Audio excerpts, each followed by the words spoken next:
people should just realize that I'm not going to have any sympathy for any of those things, when someone says it's difficult, because there is a lot of things in life that are difficult. And you have to ask yourself the question right off the top, are you going to be one of those guys that are going to go and back off every time something is difficult? Or do you want to be one of those guys that says, look, it doesn't matter if it's easy or difficult or most difficult, I'm going to go and crush through it. That's me. That's the person that I want to be, and I'm going to prove it to myself, and I'm going to prove it to the rest of the world. So yeah, there are certain things that are difficult. It's difficult for people to have a routine, but they just have to go and do that, and they should just work on it, where they go and say, do something very simple. I'm going to go and get up every morning at, let's say, an hour early before they normally get up, and just work on that. And then the next time they work on it and say, okay, I'm going to get up early, and I'm going to go and make my coffee or my tea or whatever, and I'm going to read papers, even though maybe I haven't read the paper yet in the last 10 years. Just add that to you, and don't even ask about it, should I or should I not. That's the key thing about the routine, is that you don't ask yourself, should I or shouldn't I? You just do it. In order to be complete, and that's when you really have a 100% chance at being successful. When you have a complete situation, that means that you have developed your body, meaning your health, your strength, your energy, and all of that makes you much more positive, right? Because that's when you wake up, when you feel strong and you feel fit, and you ride the bicycle in the morning, the whole world looks much more bright. So the training of the body, extremely important. The training of the mind, extremely important. That's why I say to people, I say, you got to educate yourself, you got to read something every day, you got to learn a new language, you got to just always improve and look at what can you do to improve your business or your life in general. So to develop the mind, and then to develop the spiritual side and the soul, extremely important also. So if we put those three things together, we have total completion. And this is why the physical training, and I'm not talking about wanting to win Mr. Olympia, no. We're talking about just take some light weights and do your reps, pump up the body, and get some blood in there. Then go and run the stairs, go and exercise, go to a yoga class, do some weight training, or when you have kids, go out and play sports. Go football playing and go soccer playing and tennis playing and this, whatever you can. That is what creates kind of life in you, and therefore more enthusiasm, and you have a much more positive outlook in life. The bottom line is that you can train any time of the day. We learned that very quickly. And so I kind of continued on with the tradition. I did 2 hours of working out in the morning and then 2 hours in the evening.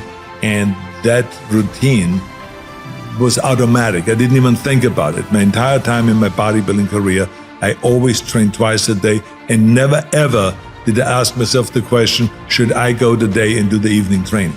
Or should I get up in the morning? I always got up at 5, 6 o'clock, always. And at 7 o'clock I worked out. The bigger your goals are, and the more outrageous they are, or especially if someone else has never done it, then the people will always say, this is crazy, this will never happen, you cannot do that, it's impossible, and all those things. And so, we have heard all the naysayers and everything like that, and you just cannot pay any attention to that, because it's just the way it is. And so I always feel like, if I can see it, and if I can believe it, then I can achieve it. I have a routine which basically means they do something where you don't have to think much, if at all. Like, I believe that routines are very important. It's kind of like the foundation, like to a house or to a building or to anything. So that means, like, if I get up in the morning, part of my routine is to get up in the morning at, let's say, 5 o'clock. Then I make my coffee, I feed the animals, I go and read the paper, go through my iPad, see if there are any important messages. So that's part of the routine. I don't even think about that.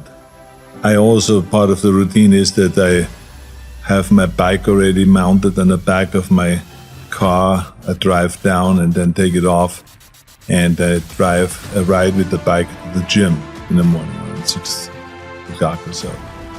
Then I go to the gym and I work out 45 minutes to an hour, so that's also routine.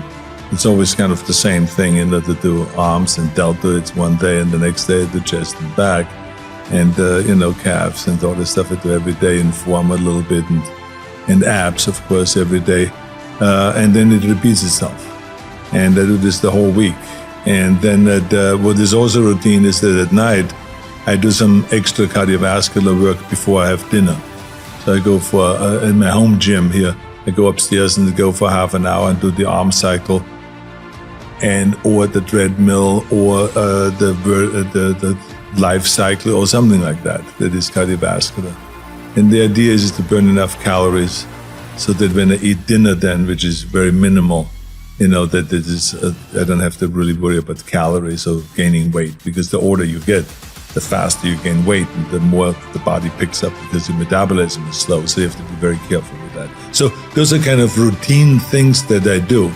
And you try to add as many of those routine things as possible, because you do them without ever thinking about it.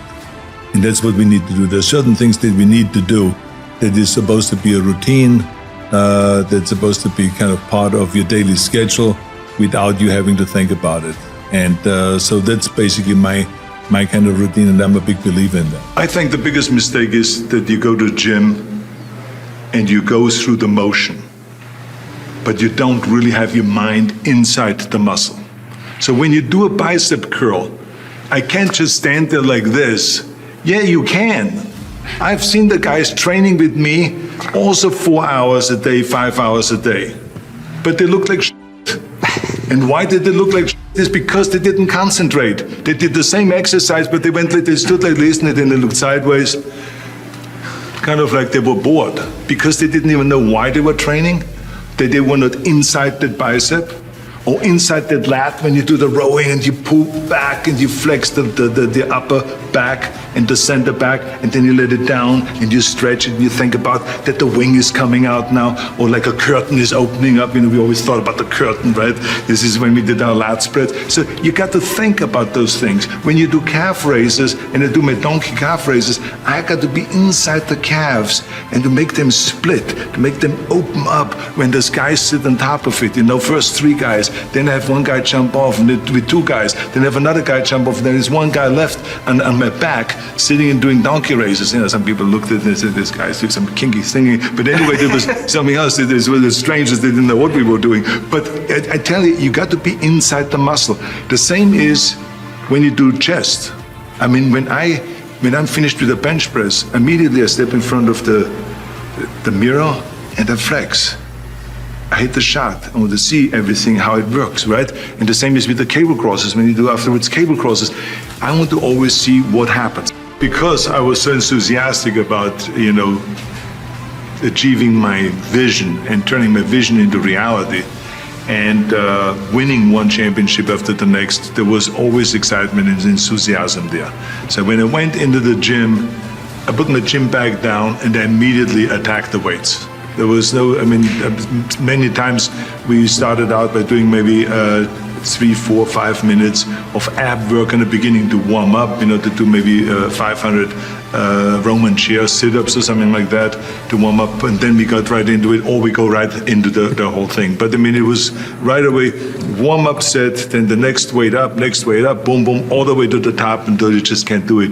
And supersetting, everything was always supersetting, and 3 pumped sets and 4 sets in a row, 5 sets in a row. So it changed on what exercise we did, but it was always all out. And like I said, the training partner was always responsible to challenge you at all times. So that was the thing. I challenged my training partners, if it was Frank Zane, if it was Dave Draper, if it was Sergio Oliva, whoever the training partner was in any given moment, we challenged each other kind of in a fun way, but there was challenge there so that you don't slack off, so you don't give yourself a break.